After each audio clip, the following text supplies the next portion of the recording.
Happy Monday, everyone. Guess what? I have a diagnosis. I don't even know where to begin. So this video might be a little bit longer than some of my others because I just have so much to talk about and to say. I apologize that it took me 2 weeks to get to this video. After I got my diagnosis, I was started on a new medication and I was so sick for about 10 days. I just was so sick and I already was feeling sick, so I was feeling even sicker and it was just miserable. It was not fun. It wasn't a fun adventure, but I made it through, sort of. I'm on day 14 on the medication and I'm starting to feel a little bit better. I still feel very heavy and tired. My eyes are always burning and tired. I'm just super fatigued, and you're gonna know why in a second because I have fatigue hitting at me in like 4 different directions. So I think it's just something that I'm gonna have to face for the next few months, maybe 6+ months, to try to figure this out. But I have some direction and that's good news, right? Okay, so first off, in my last video, I was talking about that I had high estrogen, correct? I think that's where I left off in my last video, and that is still true. So with my estrogen levels, they are up on the highest bracket and sometimes fluctuate even higher than that in like pregnancy levels for estrogen. And I'm not pregnant. And so being stuck at high levels of estrogen is causing havoc to my body. So some of the symptoms, I have notes. Some of the symptoms for high estrogen is fatigue, headaches, which I get them daily, which was a huge indicator that something was going on, like really strong headaches, weight gain, mood swings, irregular menstruation, which I still have not had one in it. We're going into 4 months now. So definitely having some issues there. Hair loss, which it's kind of straightened today, but do you see all of these hair growths? I don't know, you can see it better when my hair is curly because it's just the crazy wildness of my hair. But I used to have thick hair. My husband used to call it my mane. He doesn't so much anymore. Oops, there's my earring. It is so thin now, just so thin and brittle. And so that's also a sign of high estrogen.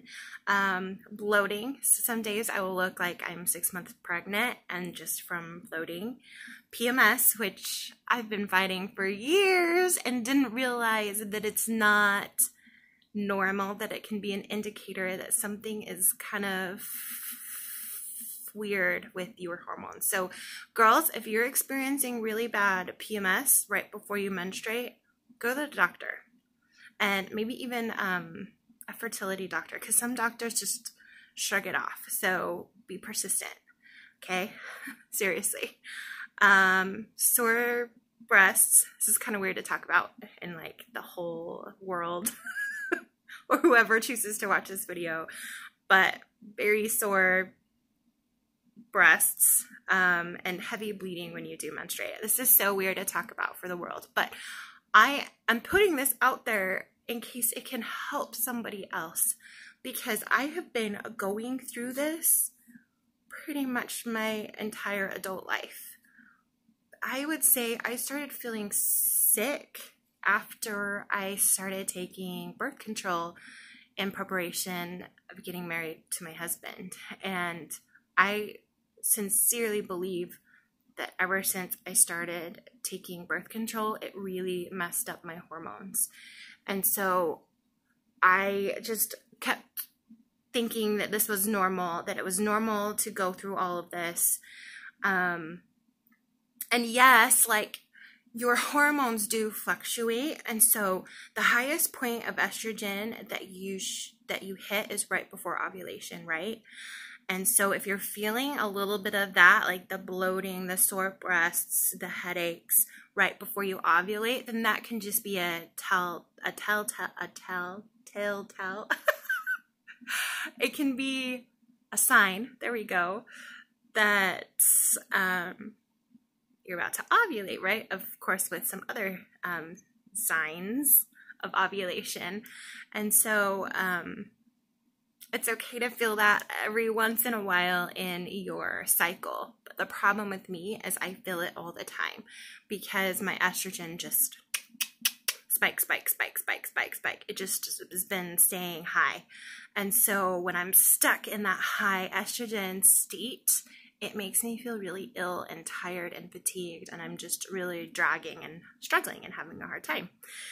So there's that. Now there's many more. I haven't even gotten to my diagnosis yet. Okay, the next one was my vitamin D levels. Being a redhead, I naturally don't get as much vitamin D because I wear so much sunscreen because I don't want to look like a cherry.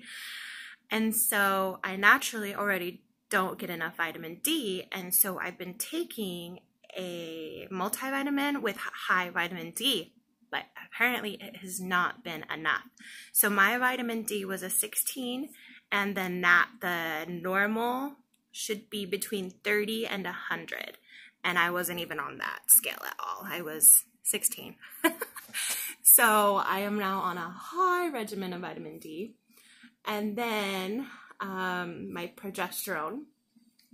I already knew I had high estrogen and progesterone just from my own intuition, but I knew there was something else going on. I just didn't know what it was, and I didn't know the right questions to ask my body because, you know, our bodies know everything that's going on with it, right? They're incredible machines, and if you know what questions to ask, your intuition can tell you what's going on with your body if you meditate and you are in tune to your body. And so I have been practicing a lot with the meditation and my own intuition and my own revelation. I believe in God and revelation, personal revelation.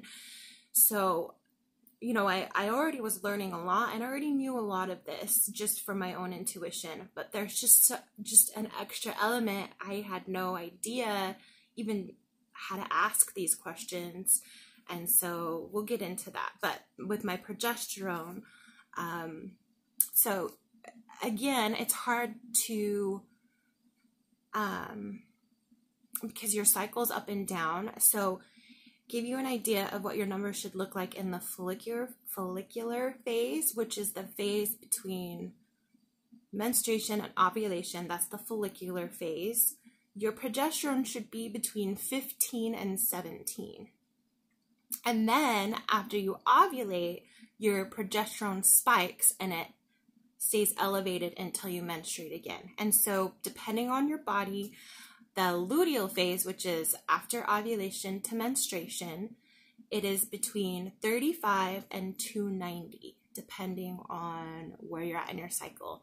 Well, my progesterone was a 12, which means it's not even on the scale. The lowest part of the scale was a 15, and I wasn't even on the scale. I'm like clear over here. So I am just not getting enough progesterone. And so I have started back up on daily. This is from Young Living. It's called Progesterone Plus. I don't know how much of this you could see. It's Progesterone Plus. And it is a natural way to stimulate your body to balance out hormones, to balance out your female hormones. So I've been taking that daily to try to up my progesterone levels because even in my follicular phase where it should be lower progesterone, it still needs to be higher, and it's not even on the scale. So that's what I need to be working on, is balancing out those two hormones. I'm also taking wild yam in a capsule, which also naturally helps your body to balance out hormones. So I'm on wild yam and also that Progesterone Plus. I just rub it on my wrists twice a day. So I started that. And then my diagnosis. My insulin is a huge culprit of what I've been going through. I'm smiling just because I have answers.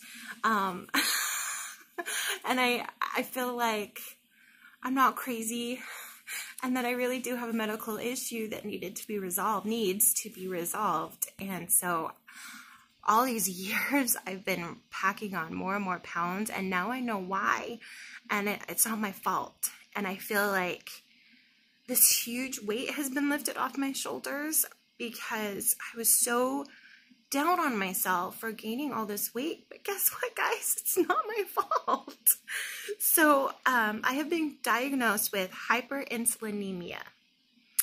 What that means is my body is pumping out a ton of insulin to make sure that my blood sugar levels are good. So it's not diabetes or pre-diabetes. It's kind of like pre-diabetes. If you don't get it resolved, it could turn into diabetes, like in my 50s or 60s, and I don't want that to happen. So obviously,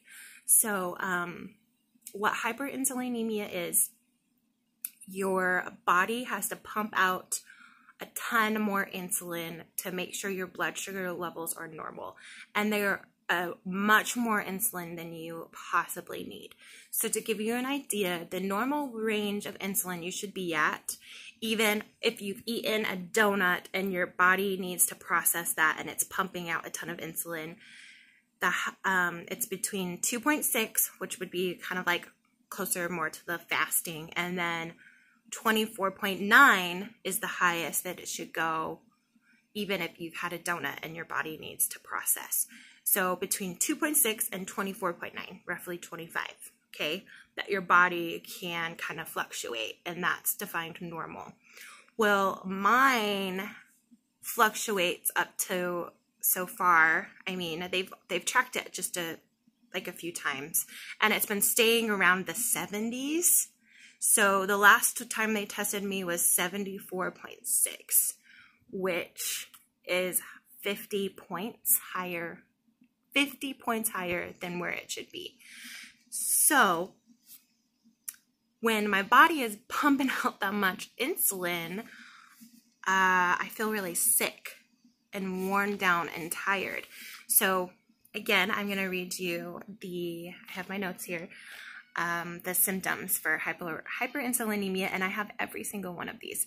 So weight gain, obviously, because your body's pumping out all of that insulin. Cravings for sugar, like uncontrollable cravings for sugar, which makes sense. I keep saying, I feel like I'm addicted to sugar. Well, guess what? There's something in my body that's making me crave sugar. And now that I can see where it's coming from, I am being more empowered to say no. Does that make sense? Like, oh, okay, I think my body is just kind of struggling, so I'm more able to say no. Does that make sense? Also, intense hunger. I feel this on a daily basis, and I didn't realize it was a symptom for something. So I get so hungry that in my throat, I can feel hunger in my throat. This is so weird to explain. Like a tingling, like it tingles and burns, and like my whole body burns, and I just feel this uncontrollable hunger. And I didn't know it wasn't normal. I do remember asking my husband once, we were both really hungry, and I'm like, gosh, I'm feeling it in my throat. And he's like, feeling it in your throat? That's weird. I'm like, yeah, don't you ever get that? Like the burning and tingling in your throat because you're so hungry? And he's like, no. Oh, okay. And then I just kind of felt like weird, like, oh, I'm not normal, I guess. I get this intense hunger. Well, guess what? That's a symptom of hyperinsulinemia. Like, okay. And then feeling hungry very frequently.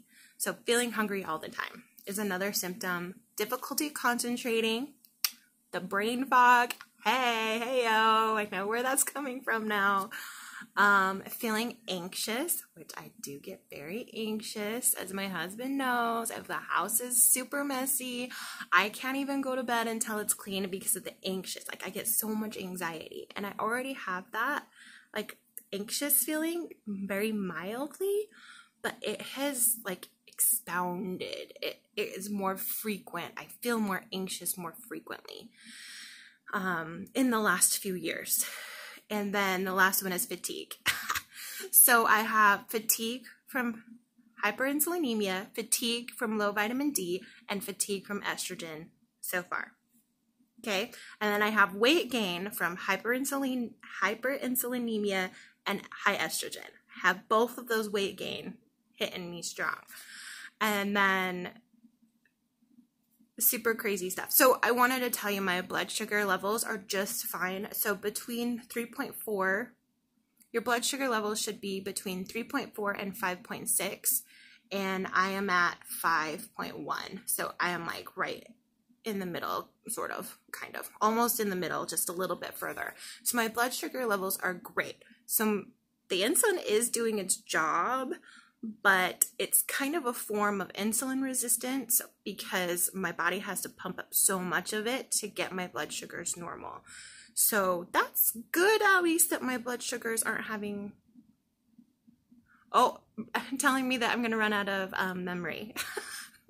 So it's good that my blood sugar levels are good, but then I have that issue. I'm going to try to talk fast to get through this before my video stops. So if it stops, sorry.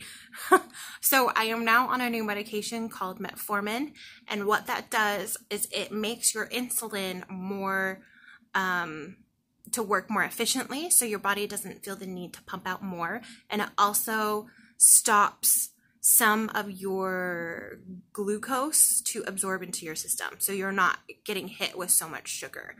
And so with that metformin, it made me so sick for the first 10 days that I was on it, and I've been slowly getting a little bit better as I've been going along. So I'm on a new medication for the hyperinsulinemia, and then I've been taking wild